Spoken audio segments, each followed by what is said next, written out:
Hello दोस्तों, मैं हूं उबैद और आप देख रहे हैं भिवंडी टाइम्स न्यूज़। जैसा कि आप सभी जानते हैं कि जो हादसा हुआ चौहान कॉलोनी में कि जेसीबी के ज़रिए जो दीवार गिरी और दीवार गिरने से कुछ लोग घायल हो गए। अब घायल होने के बाद जो मामला हुआ है, कई पार्टी के लोग भी वहां पर पहुंचे, वहां की पब्लिक भी मौजूद थी। लोगों ने घायल जो लोग हुए थे उनको ले जाकर पहले आईजीएम में एडमिट करना चाहा, लेकिन वहां से उनको रेफ़र कर दिया गया दूसरे हॉस्पिटल में। गरीब नवाज हॉस्पिटल में सुनने में आया कि वहाँ पर उनको भर्ती किया गया है। अब वहाँ पर भर्ती करने के बाद क्या उनका ट्रीटमेंट वाकई में सही से हो रहा है, क्या उनको बाकायदा मेडिसिन दी जा रही है, और वो जो मेडिसिन का खर्चा है वो कौन दे रहा है, क्या उनके घर वाले दे रहे हैं या पार्टी के लोग दे रहे हैं या महानगर पालिका दे रही है, जिसकी वजह से ये भी सारी प्रॉब्लम हुई है। दूसरी चीज़, जब भी महानगर पालिका कहीं पर कोई कार्रवाई करती है तो उनके साथ अक्सर ये देखा गया है कि टीम मौजूद ही नहीं होती, कोई भी टीम मौजूद नहीं होती। ना तो उनके साथ कोई रेस्क्यू टीम होती है, ना तो उनके साथ टोरेंट पावर वाले होते हैं, ना तो कोई और जो टीमें हैं जो उनके साथ होनी चाहिए कि कभी कुछ हादसा हुआ तो फ़ौरन उनको सर्विस मिलनी चाहिए। ऐसा कभी भी नज़र नहीं आता, बाय चांस नज़र आता है। तो ऐसा क्यों? आखिर महानगर पालिका ही इस शहर की जो इतनी शानदार और आलीशान महानगर पालिका उन्होंने बनाई है, तो क्या वो शहर के लिए एक टीम नहीं खड़ी कर सकते कि हम जहाँ भी जाएँ, क्या चाहे वो अतिक्रमण हो या कुछ और भी चीज़ हो, हम जहाँ भी जाएं एक टीम के साथ जाएं, पहले सेफ्टी करें, वहाँ की आसपास के एरिया की सेफ्टी करें, उसके बाद काम चालू करें। लोगों की कंप्लेंट यहाँ तक ये आती है कि किसी को मालूम ही नहीं पड़ता कि महानगर पालिका की गाड़ी यहाँ पर आई है और तोड़ना चालू कर दिया। ऐसा क्यों आखिर? तो इसी मुद्दे पर बात करने के लिए हमारे साथ मौजूद है राष्ट्रीय समाज पक्ष की महिला प्रेसिडेंट मिसेस शाहजहां अंसारी। आइए जानते हैं उनसे कि उनका क्या कहना है इस मुद्दे को लेकर।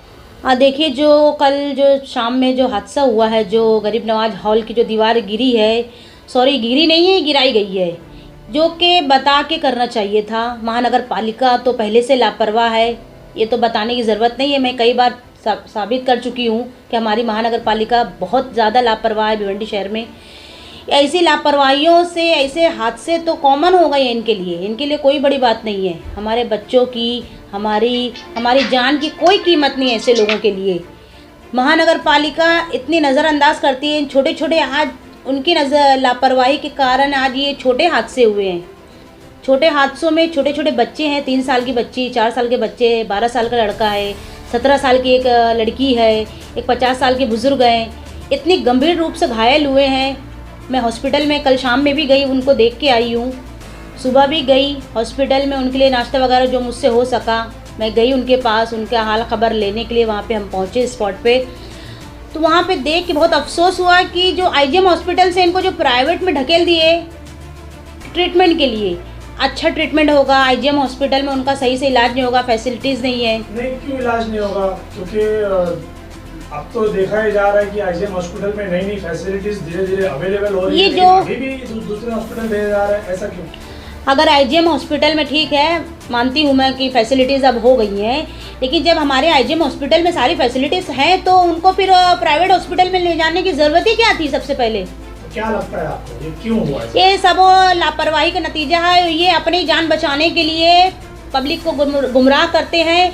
ये गरीबों के बच्चों की जानों के साथ जो खिलवाड़ हो रहा है, हमारे भिवंडी शहर के जो बच्चे हैं, गरीबों की तो कहीं उनकी वैल्यू नहीं है, उनकी जान। अभी जो कल जो हादसा हुआ, ये तो छोटा हादसा है। छोटे हादसे में इतने लोग गंभीर रूप से घायल हो चुके हैं। अल्लाह का शुक्र है, ऊपर वाले का करम है कि किसी की जान नहीं गई है। खुदा ना खास्ता अगर किसी की जान चली जाती, क्या मनपा इसकी जान की भरपाई दे पाती? लोगों के घर के पत्रों के ऊपर ईंटें गिर गए हैं, उनके पतरे टूट गए हैं, वो मलबा उनके घर में आ गया, सरिया घुस गई है। तो ये अगर किसी की जान चली जाए तो ये इसकी भरपाई करेगा कौन? आखिर इसका जिम्मेदार है कौन? अक्सर ये देखा जाता है कि जब महानगर पालिका कहीं पर कोई कार्रवाई करती है, खास तौर पे जब अतिक्रमण आता है, तोड़ने की बात आती है, तो उनके साथ पूरी टीम होती है। टोरेंट पावर की टीम होती है पावर काटने के लिए, दूसरी रेस्क्यू टीम होती है, उनके पास एम्बुलेंस वगैरह रहती है उनके साथ में, ताकि अगर कोई हादसा हुआ तो फटाफट उनको सर्विस दी जाए। यहाँ पर ऐसा कोई मामला था या नहीं?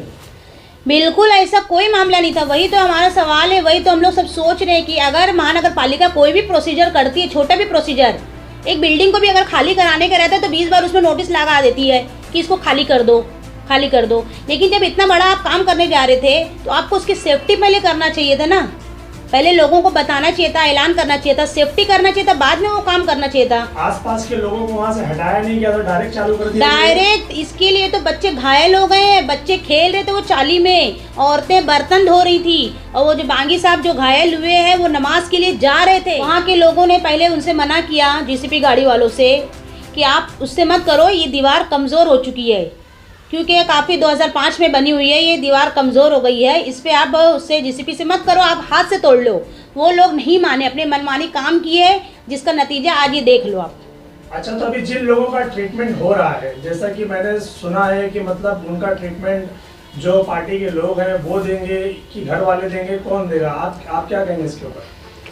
देखिए, ट्रीटमेंट अब जो कर रहा है, इसके जो सबसे पहले तो जिम्मेदार जो इस हादसे के जो दोषी हैं, जिनकी वजह से हादसा हुआ, उनकी पूरी जिम्मेदारी बनती है कि वो उनका ट्रीटमेंट अच्छी तरह से कराए। लेकिन जो मैं हालात देख के आई हूँ हॉस्पिटल में आज, उनका ना ही कोई सही तरीके से ट्रीटमेंट हो रहा है, ना ही देखभाल हो रही है उनकी। वहाँ पे जो लेडीज़ आईजीएम हॉस्पिटल में ड्रेसिंग हुई थी, आज भी वो ड्रेसिंग उसकी वैसे ही की वैसे ही है, ना ही ड्रेसिंग चेंज हुआ है, ब्लड पूरा उसके शरीर में वैसे ही लगा है, ना ही उनको पेन किलर दिया जा रहा है। कोई, मुझे नहीं लगता कि वो हॉस्पिटल में वहाँ लोगों का सही से ट्रीटमेंट नहीं हो रहा है। चलो, ट्रीटमेंट की तो बात हो गई, जो बिल बन रहा है वो बिल कौन भरेगा? बिल का तो आप वही बता सकते हैं आपको कि किसने आश्वासन दिया उनको वहाँ एडमिट किया, क्योंकि जब हम दोपहर में गए थे हॉस्पिटल में, तो जो चाचा घायल है, जिनके दांत टूट गए हैं, उनको 17 टाके लगे हैं, उनका लड़का हमसे कह रहा था कि मैडम जो मेडिसिन का चार्ज है 1700 रुपया, वो भी हमसे हॉस्पिटल वाले लिए हैं। आपका बिल किसने पे किया है? आप जो हॉस्पिटल बड़ा लड़का पे किया है। किया उसने पे? हाँ। आपको किसी पार्टी ने पैसा नहीं दिया या महानगर पालिका ने नहीं दिया? बाकी सब दवा फ्री में आया है, और बाकी पहले जो बिल दिया मैं बिल दिया 1700 रुपया। कितना दिए? 1700 1700 कब दिए ये? कल ही दिया, जैसे आया इधर वैसे ही मैं भरा। अच्छा, हाँ भाई, क्या बोल रहे हैं? वो मेडिकल वाले बोले कि जो पैसा दिए वो अभी पैसा नहीं मिलेगा।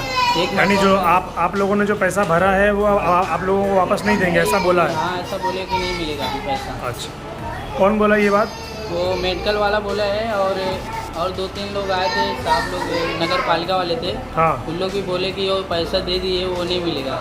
अच्छा, और बाकी का ट्रीटमेंट जो होना है उसके लिए क्या बोला? हाँ, अभी फ्री बोले देने के लिए, बोले जो पैसे पहले दिए 1700 रुपये वो मिलेगा नहीं। अच्छा, ये देखिए हमारे प्राइवेट हॉस्पिटलों की हालत देखिए।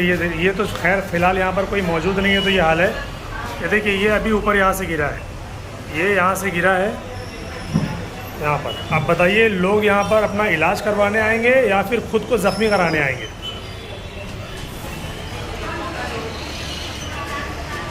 अब ये बिल कौन भरेगा, इसका जिम्मेदार कौन है, अब ये वही जानते हैं। अभी जैसा आपने नगर पालिका को बोल दिया और पार्टी वाले जो लोग हैं जो ध्यान नहीं दे रहे उनको बोल दिया, आप भी एक पार्टी से ताल्लुक रखते हैं, आप क्या कर रहे हैं इसको लेकर?